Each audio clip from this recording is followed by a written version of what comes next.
और वो बहुत हाइपर है, बहुत चिल्ला रही है, इतनी ज्यादा एक्साइटेड है। तो जब उसने गन पॉइंट कर रहा है, इससे पिछले वीडियो में हमने बात की थी प्राइमरी इमोशन, सेकेंडरी इमोशन और hidden emotion, means emotional layers.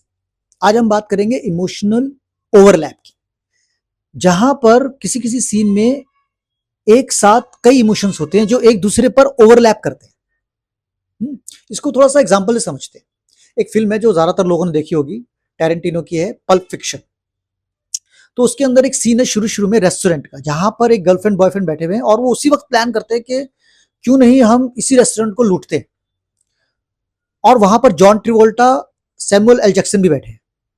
जब वो लूटमार चल रही है, कुछ एक्शन चल रहा है, तो वहां सीन ये होता है कि वो जो बॉयफ्रेंड है उसके ऊपर गन पॉइंट है सैमुअल जैक्सन का, सैमुअल जैक्सन पर गन पॉइंट है उसकी गर्लफ्रेंड का, अमांडा प्लमर, और इस प्लमर के ऊपर गन पॉइंट है जॉन ट्रिवोल्टा का।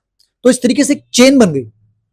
अब यहां इंपॉर्टेंट क्या है, मैं क्या बताने की कोशिश कर रहा हूं कि जो लड़की है अमांडा प्लमर, जो एक्ट्रेस है, वो उसके इमोशंस जो है, उसका पहला इमोशन है करेज, और वो बहुत हाइपर है, बहुत चिल्ला रही है, इतनी ज्यादा एक्साइटेड है।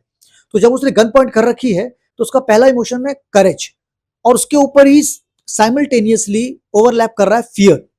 तो इसको डर बहुत लग रहा है, बहुत डर लग रहा है। बल्कि आगे चल कर वो बात कहती है कि मुझे सुसु आ रहा है, मुझे घर जाना है, इतना ज्यादा डरी हुई है।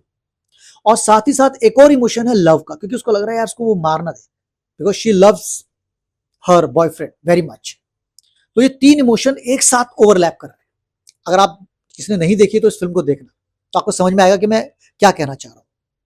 अच्छा, अब इसके अंदर ये क्या है कि अभी किसी ने कमेंट किया था कि बड़ा कॉम्प्लिकेशन हो जाता है, इतनी चीजें हम मैं बता रहा हूं कि ऐसा इमोशन ऐसा करेंगे कैसे। देखो ये चीजें ना सिर्फ इंटेलेक्चुअल है जो मैं बात कर रहा हूं, एक्टिंग इंटेलेक्चुअल नहीं है, एक्टिंग करने की चीज है।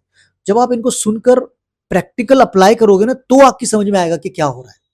और कॉम्प्लिकेशन कुछ भी नहीं है, हो जाता है। हम इतना सब सोचते हैं और जब आप अपने आप को फेंकोगे ना सिचुएशन में, तो वो हो जाएगा। कैसे होता है, अगर आप एग्जाम्पल समझो, अगर जब आप कार चलाते हो तो आपको गियर का भी ध्यान रखना पड़ता है, पहला दूसरा तीसरा ऐसा डल रहा है, वहीं क्लच भी है, ब्रेक भी है, रेस भी है, हॉर्न भी है, सामने भी देख रहे हो, बैक मिरर में भी देख रहे हो, साइड मिरर में भी देख रहे हो, साथ वाले जो आपके बैठा है उससे भी बात कर रहे हो, साइन बोर्ड्स भी देख रहे हो। और अचानक कुछ ऐसे हादसे होते हैं, कुत्ता आ गया, किसी ने गलत कार चलाई तो उसको भी आप ठीक कर रहे हो, सिगरेट भी पी रहे हो, कभी कभी तो कुछ लोग मोबाइल पे ही बात कर लेते हैं। तो एक साथ इतनी चीजें कैसे कर लेते हैं? अगर मैं बताऊं तो आपको लगेगा यार ऐसे कैसे हो सकता है, इतना सारा चीज़, लेकिन कर लेता है। और वही एक्टर का काम है कि एक साथ उसे कई चीजें करनी होती है। तो कॉम्प्लिकेशन कुछ नहीं है, अगर आप करते जाओ, ट्रेंड कर लो, तो आप एक साथ सारी चीजें करोगे और ऑडियंस तक वो सारी चीजें पहुंचती। मजा ये है। अननोइंगली आपको पता नहीं है, जब मैं बात करता हूं कि ये 3 लेयर्स ऑफ इमोशन से कहां पहुंचेगा, या ये ओवरलैप कर रहे हैं इमोशन, क्या जरूरत है इतना सोचने की, एक इमोशन दो ना, बात खत्म होगी। लेकिन नहीं, उसके पीछे पीछे है चीजें। आप खुद देखो, अगर आप में ज्यादा लोग एक्टर्स हैं जो मेरे वीडियो देखते हैं, तो जब आप कभी ऑडिशन देखने देने जाते हो तो आप ध्यान से देखना, आप प्रिटेंड करोगे हाँ अच्छा मेरा ऑडिशन, मैं घबरा नहीं रहा, क्या हो गया, मैं एकदम ठीक हूँ। लेकिन कहीं ना कहीं एक पीछे हेजिटेशन है, एक फियर है, होता है ना। जब मुझे एक्टिंग करनी है एक एक्टर की कि वो ऑडिशन देने जाना है, तो मेरे को दोनों चीजें देखनी पड़ेगी, खाली एक चीज नहीं।